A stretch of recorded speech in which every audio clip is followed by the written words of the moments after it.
మల్కాజ్గిరి నుంచి ఎంపీగా రేవంత్ రెడ్డి పోటీ చేస్తున్నాడు. మరి ఈ పోటీ గురించి ఆయన ఏమంటాడో ఆయన మాటల్లోనే విందాం రండి. ఆ రేవంత్తో ఇంక స్టార్ట్ చేయి.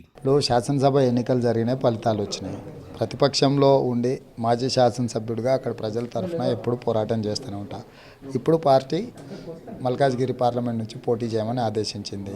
ఇక్కడ నుంచి ఎంపీ అయిన తర్వాత రాష్ట్రమంతా తిరగవచ్చు, దేశం సమస్యలు కూడా ప్రస్తావించవచ్చు. కాబట్టి అక్కడ ఎమ్మెల్యేగా ఉంటేనే అక్కడ ప్రజలతో ఉంటే, అక్కడ లేకపోతే అక్కడ ఉండననే సమస్యనే ఉండదు. ఎప్పుడున్నా మొదట కొడంగల్కు ప్రాధాన్యత ఇచ్చిన తర్వాతనే మిగతా ప్రాంత సమస్యల మీద దృష్టి పెడతాం. అది రేవంత్ అంటే. కొడంగల్ ప్రజలు నిన్ను ఎమ్మెల్యేగా ఓడించిన ఈ మాటలతో అందరి మనసులు గెలుచుకున్నావు పో. అయినా రేవంత్తో నువ్వు మహబూబ్ నగర్ నుంచి కూడా పోటీ చేసే అవకాశం ఉంది. అయినా కూడా మల్కాజ్గిరి నుంచి ఎందుకు పోటీ చేస్తున్నావో? చాలా దగ్గరలో స్కోప్ ఉంది, కానీ పార్టీ ఇక్కడ నుంచి ఆదేశించింది. సో పార్టీ ఇక్కడ నుంచి ఆదేశించినప్పుడు మనం మహబూబ్ నగర్ నుంచి నిలబడతాం అనడం కూడా కరెక్ట్ కాదు కదా. పార్టీ ఆదేశాల మేరకు మాత్రం ఎన్నికలలో పోటీలో దిగడం జరిగింది. అది కూడా కరెక్టేలే. మరి మల్కాజ్గిరి చాలా పెద్ద నియోజకవర్గం కదా, మళ్ళీ నువ్వు ఇక్కడ ప్రజలకి కొత్త కదా, ఏతంటావు? అంటే ఖచ్చితంగా ఇప్పుడు ఏరియా పెద్దది, 32 లక్షల ఓట్లు ఉన్నాయి. మినీ భారతదేశం లాంటిది. 29 రాష్ట్రాల ప్రజలు ఉన్నారు, 23 జిల్లాల ప్రజలు ఉన్నారు అక్కడ. అంటే కాబట్టి జాతీయ స్థాయిలో ఎలాంటి వాతావరణం ఉంటుందో ఒక మల్కాజ్గిరి నియోజకవర్గంలో అలా ఉంది. సమస్యల పట్ల అవగాహన ఉంది, ప్రజలతో పరిచయాలు ఉన్నాయి. మొదటి నుంచి రాష్ట్రంలో ప్రతిపక్షంలో ఉండి ప్రజల తరఫున చేస్తున్న పోరాటాలు ప్రజలు గమనించారు. ముఖపరిచయం అవసరం లేదు, ఇంకా సమస్యల పట్ల అవగాహన అనేది ప్రజలకు తెలుసు. ఇప్పుడు వాళ్ళ దగ్గరికి వెళ్ళి ఓటు అడగడం అనేది ఒకటే పెండింగ్ ఉంది. దాన్ని కూడా అందరినీ కలిసి దానికి సంబంధించిన పూర్తి ప్రక్రియ కొనసాగుతూనే ఉంది, నిరంతరం జరుగుతూనే ఉంటుంది. సరే నీ లెవెల్లో నువ్వు ప్రచారం చేసుకోగానే నిన్ను ఈ బరిలో దించిన వాళ్లే ఇప్పుడు పార్టీలో లేరు. దీని మీద నీ కామెంట్ ఏంది? ఇలా చూడని మిత్రద్రోహం అనుకుంటాం ఏముంది. ఇప్పుడు మన దగ్గర బంధువు రోడ్డు మీద వస్తుంటాడు, అనుకోకుండా యాక్సిడెంట్ అయి చనిపోతాడు.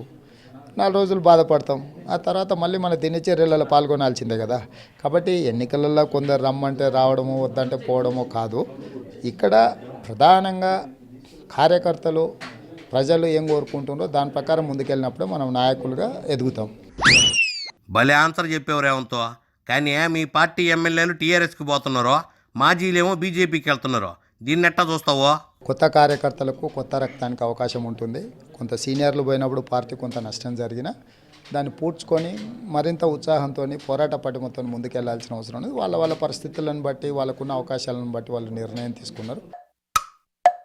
అంటే డీకే అరుణ లాంటి నేతలే రాష్ట్ర వైఫల్యం వల్లే వెళ్తున్నానంటుంది కదా. ఇప్పుడు తనకున్న అనుభవాలను బట్టి వారు మాట్లాడి ఉండొచ్చు. కాబట్టి అది వారిని అడిగితేనే బాగుంటుంది. నాకు తెలియదు కదా వారికి ఏమి ఇబ్బంది వచ్చింది, ఏం జరిగిందని. నాతోనైతే ఎప్పుడు చెప్పలేదు ఈ ఇబ్బంది ఉందని. కాబట్టి వారి రాజకీయ భవిష్యత్తు కోసం వారికి కావాల్సిన నిర్ణయం తీసుకున్నారు.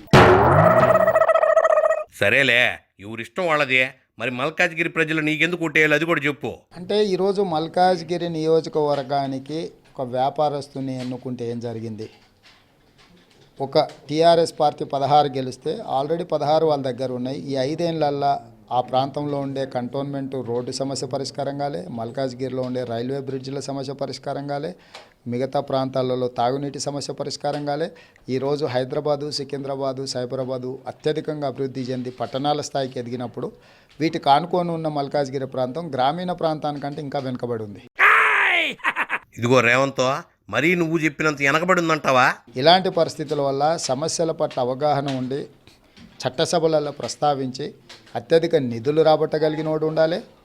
రాష్ట్రంలో ప్రతిపక్ష గొంతే లేకుండా చంద్రశేఖరరావు గారు నులిమేయాలని చూస్తున్నారు.